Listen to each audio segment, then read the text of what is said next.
बिस्मिल्लाहिर्रहमानिर्रहीम अस्सलाम वालेकुम। Welcome to home cooking expert.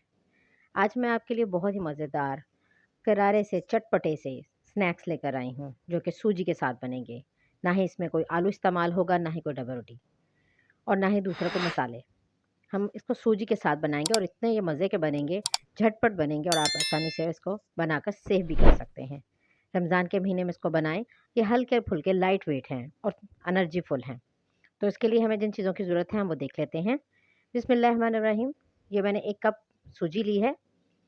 इसको मैं अच्छे तरीके से पाउडर बना लूँगी, पीस लूँगी। ये आप देख सकते हैं कि इसको मैंने ग्राइंडर में डालकर इस तरह से आपने इसको बारीक करना है। ये देखें हाथों में पता चल रहा है कि बिल्कुल ये बारीक हो चुकी है। ठीक है, इसको आपने पाउडर सा बनाना है बिल्कुल। इसको हम रेडी कर लेंगे। उसके बाद इस पे हम हल्के-फुल्के से मसाले डालेंगे, जिसमें सबसे पहले मैंने ये टिक्का मसाला डाला है। आप इसकी जगह चाट मसाला भी डाल सकते हैं। हाफ़ टी स्पून मैंने इसमें नमक डाला है। हाफ़ टी स्पून इसमें मैंने अजवाइन डाली है, जिसको मैंने हल्का-सा हाथों के साथ क्रश कर लिया था।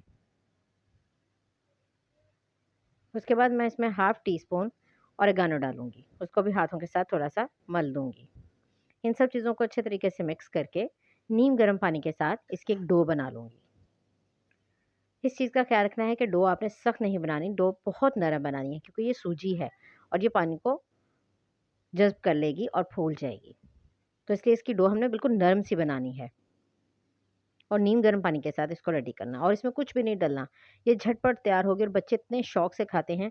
बाज़ार से हम कुरकुरे और पापड़ वगैरह लेकर आते हैं, ये उनसे भी ज़्यादा मज़े के बनते हैं और जल्दी से बन जाते हैं। इसकी डो रेडी करके इसके ऊपर हम 2 टेबलस्पून ऑयल डालेंगे और उसको लगाकर उसको भी अच्छे तरीके से मल देंगे और इसको तकरीबन 10 से 15 मिनट के लिए मैं रेस्ट पे रख दूँगी ताकि हमारी सूजी जो है अच्छे से फूल जाए। अगर आपके पास टाइम हो तो आप उसको आधे घंटे के लिए भी रख सकते हैं। मैं इसको कवर करके रख दूँगी। उसके बाद इस 10 से 15 मिनट के बाद मैंने इसको चेक किया तो ये अच्छे तरीके से फूल गई थी और जज़्ब हो गया था सारा पानी इसका। इसके मैं 2 पीस कर लूँगी और इसकी एक बारीक सी रोटी बना लेंगे हम। आपने बिल्कुल बारीक से इसकी रोटी बनानी है, उसके बाद इसकी कटिंग करेंगे हम।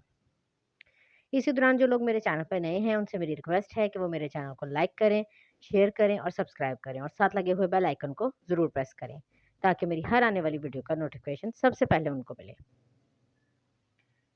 ये आप देख सकते हैं मैंने इसको छुरी की मदद से इस तरह निशान लगा लिए हैं। आप जिस चाहे मर्ज़ी शेप में इसकी कटिंग कर लें, ये आपकी अपनी मर्ज़ी है, जैसे आपको पसंद है। ये बच्चे इतने शौक से खाते हैं और इतने मज़े के बनते हैं कि आप शाम की चाय के साथ भी इसको यूज़ कर सकते हैं। रमज़ान आ रहा है, रमज़ान के महीने में आप इसको बना के रख सकते हैं और ये इसको सेव भी कर सकते हैं। आप इसको भर लें, जार में भर के रख लें, जब दिल किया, अगर हल्की-फुल्की भूख लगी, आप निकाल के इसको खा लें और ये सूजी है, उसके साथ ये एनर्जीफुल है। ये देखें, ये मैंने सारी कटिंग करके रख लिए हैं। मैंने इस शेप में काटे हैं, आप चाहे किसी भी शेप में।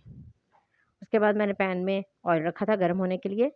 उसके बाद मैंने इनको उसमें तल लिया अच्छे तरीके से। अपनी पसंद का आप इस पे कलर कर सकते हैं, मतलब लाइट करना चाहें, डार्क करना चाहें। मुझे थोड़े से डार्क पसंद थे ताकि ये कुरकुरे से कड़क से लगें। ये देखें, मैं आपको चेक करवा देती हूँ कितने ज़बरदस्त हैं। मुझे उम्मीद है कि आपको मेरी रेसिपी पसंद आई होगी। नेक्स्ट वीडियो में मिलूँगी। अल्लाह हाफ़िज़।